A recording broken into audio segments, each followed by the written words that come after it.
One of the biggest mistakes I see sellers make is assuming the highest offer automatically wins. It sounds logical, bigger number, better deal, right? Not always. In fact, some of the most stressful, delayed, or completely failed transactions I've seen started with the highest price on the table. Today, I want to walk you through how offers really work, how to evaluate them the right way, and why price is only one piece of the puzzle. Hello, welcome to Real Estate Simplified. I'm Bill Simmons, Realtor with Berkshire Hathaway Home Services and Ambassador Real Estate. Real talk, real advice, real estate simplified. Let's start with the mindset shift most sellers need to hear. When you sell your home, you're not just choosing a number, you're choosing a buyer, a timeline, and a path to closing. Every offer tells a story. Some stories end smoothly, some drag on for weeks, some fall apart entirely. My job and what I want to help you understand is how to read between the lines of an offer so you don't get fooled by the headline price. Because here's the truth most people don't find out until it's too late. The highest offer on paper can be the weakest offer in real life. Let me explain why. I watch sellers get excited about a high offer, turn down a cleaner one, and then spend the next 45 days stressed, renegotiating, or worse, putting their house back on the market after the deal collapsed. And every time that happens, you lose momentum, leverage, and often money. So when offers come in, the first thing I do is slow everyone down. Excitement is natural, but clarity is more important. Price matters, but terms decide whether you actually get to the closing. Let's talk about financing, because this is where many deals quietly fall apart. A cash offer and a financed offer are not the same thing, even if the price is identical. Cash buyers don't need an appraisal, they don't rely on lender timelines, and they usually close faster with fewer surprises. That doesn't mean cash is always better, but it does mean lower risk. Now compare that to a conventional FHA or VA loan. Each of those comes with its own rules, requirements, and potential friction points. FHA and VA loans, for example, are fantastic programs for buyers, but they have stricter appraisal and condition standards. That means a home that passes a conventional appraisal might not pass FHA or VA without repairs. When I look at an offer, I'm not just asking, what's the price? I'm asking, what does this buyer need in order to close? Because if the financing doesn't line with the condition of the home, the deal can unravel quickly. Next is appraisal risk, one of the most misunderstood parts of selling. Let's say you get an offer well above asking price. Sounds great, but if the home doesn't appraise for that amount, the lender isn't going to lend the difference. At that point, one of three things happens. The buyer brings extra cash, you lower your price, or the deal dies. That's why appraisal gap language matters. Some buyers will say they'll cover a certain amount above appraisal. Others won't. A slightly lower offer with a strong appraisal gap can be safer than a higher offer with no protection at all. This is where sellers often get surprised because nobody explained the risk up front.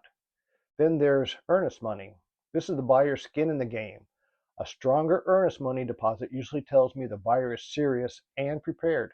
A minimal deposit isn't necessarily bad, but combined with weak terms, it can be a red flag. And more importantly, you want to understand when that earnest money becomes non-refundable. That timing matters. If a buyer can walk away 2 weeks into the process and get their money back easily, you're carrying more risk. A good offer balances flexibility and commitment. Now let's talk about contingencies. This is where the highest offer often starts to lose its shine. Inspection contingencies, financing contingencies, sale of home contingencies. None of these are automatically bad, but the number and length of contingencies matter. An offer that looks amazing on day one can often turn into a negotiation marathon once inspection begins. And inspections are where deals get emotional. This is when buyers ask for repairs, credits, or price reductions, sometimes reasonable, sometimes aggressively. A buyer who's stretched to offer the highest price may be more likely to claw money back later. That's not always intentional, it's human nature. So when evaluating offers, I ask, is this buyer already at their limit? Or do they still have room to move if something unexpected comes up? Timeline is another factor sellers often overlook. Do you need time to move? Are you buying another home? Do you want to quick close or flexibility? Some buyers can close in 2 weeks. Others need 45 or 60 days. Neither is wrong, but the timeline should work for you. The best offer aligns with your life, not just your list price. Let me give you a real world example.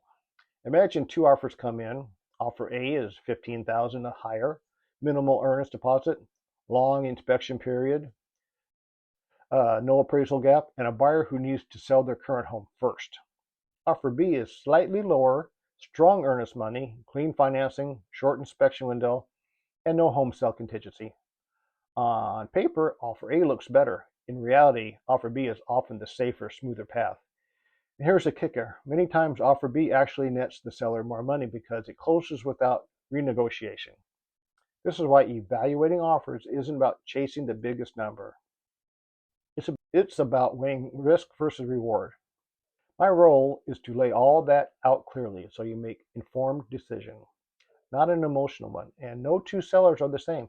Some sellers are risk tolerant, some want certainty, some prioritize speed, some need maximum net. There's no universal best offer, only the best offer for you. This is also why pricing strategy matters before offers even arrive. Home priced correctly tend to attract stronger buyers. Homes priced aggressively can attract excitement, but also stretch buyers thin. That's a conversation we'll dive deeper into in another video, because pricing sets the tone for everything that follows. If you're watching this and thinking, I had no idea there was so much behind the offer, you're not alone. Sellers don't until they're in the middle of it. That's why education matters. The more you understand the process, the better decisions you'll make. And better decisions lead to better outcomes. If you're thinking about selling and would like a free home evaluation, a comparative market analysis, or instant access to one of my books, just click the link to my website. You'll see options for What's My Home Worth or free book. And if you'd rather talk, feel free to reach out directly. I'm always happy to help. If this video helped you, hit the thumbs up and subscribe for more local real estate insight and practical advice. In the next video, we'll talk about what happens after you accept an offer. Thanks for watching. I'll see you in the next video.